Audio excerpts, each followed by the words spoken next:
मेरठ के Shastri Nagar central market में बने 35 साल पुराने अवैध कॉम्प्लेक्स में बनी 22 दुकानों को तोड़ने का काम शुरू हो चुका है।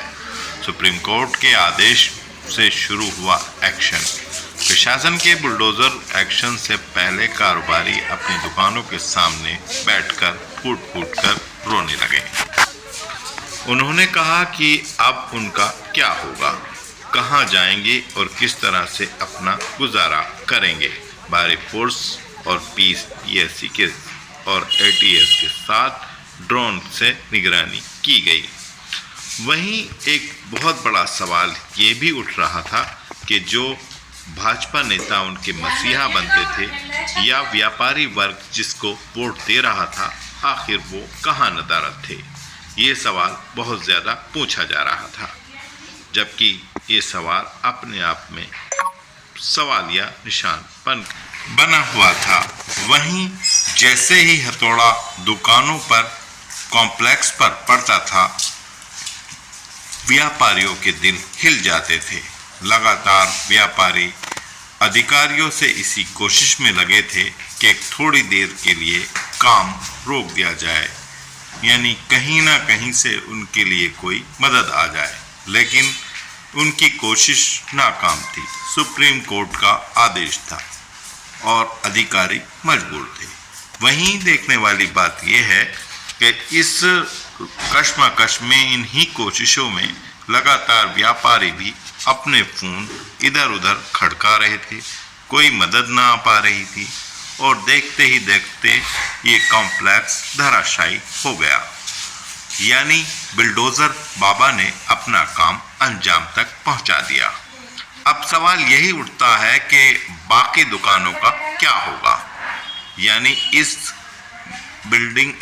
एरिया में जो अवैध दुकानें और खड़ी हुई हैं, उनका क्या होना है, ये बहुत बड़ा सवाल है। ये सुप्रीम कोर्ट के लिए भी सवाल है और यहाँ के प्रशासन के लिए भी सवाल है और योगी बाबा के लिए भी सवाल है। क्या वो कानून पर अमल कर पाएंगे? क्या आगे बाकी दुकानें टूट पाएंगी?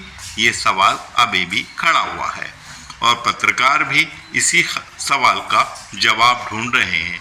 व्यापारी चाहते हैं कि अवैध रूप से बने ये कॉम्प्लेक्स यूं ही खड़े रहें।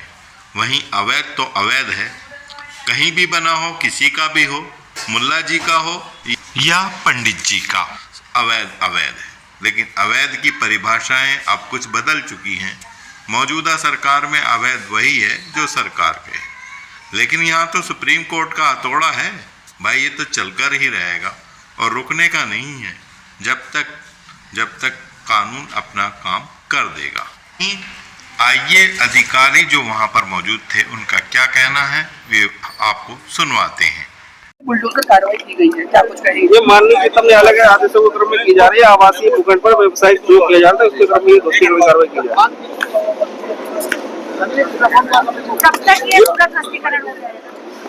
देखिए समय लग रहा है, 3-4 घंटे में उम्मीद हो जाएगा। अभी उम्मीद है कि आगे भी ये बुलडोजर चलता रहेगा। जो आसपास के मकान है, सर कितनी दुकानें थी इस कॉम्प्लेक्स के अंदर? कितने लोग इसमें लगे हुए हैं? इसमें लखनऊ से एक एजेंसी हायर की गई है, उसके माध्यम से कार्रवाई। सर किसके आदेश पे जो है कार्रवाई हुई है? माननीय उच्चतम न्यायालय के आदेश। कितनी दुकानें हैं सर इसके अंदर? 22 दुकानें। और भी दुकानें यहाँ पर अवैध बनी हुई है, उन पर क्या कार्रवाई होगी आगे? बिल्कुल कार्रवाई होगी। जो भी अवैध है, जो आवासीय में व्यावसायिक प्रयोग किया जा रहा है, सब पे कार्रवाई होगी। अभी 25 दुकानें यहाँ पे सेंट्रल मार्केट में और बताई जा रही है, उन पर कार्रवाई कब तक होगी? इसी क्रम में कार्रवाई होगी, जैसे जैसे ये दोस्तीकरण होगा आगे और कार्रवाई होगी, लेकिन सारी कार्रवाई सभी पर होगी, कोई पक्षा नहीं है। सर हर कदम पर इस पर जो है कॉम्प्लेक्स बनने में पैसा लिया गया था, क्या कहेंगे? इसके बारे में मैं कुछ नहीं कह सकता। क्या सिर्फ व्यापारियों पे कार्रवाई होगी या दोषी जो अधिकारी थे विभाग का, उस पर भी कोई एक्शन होगा? उन पे भी कार्रवाई हुई है, FIR दर्ज कराई गई है, बाकी पुलिस कार्रवाई। ठीक है।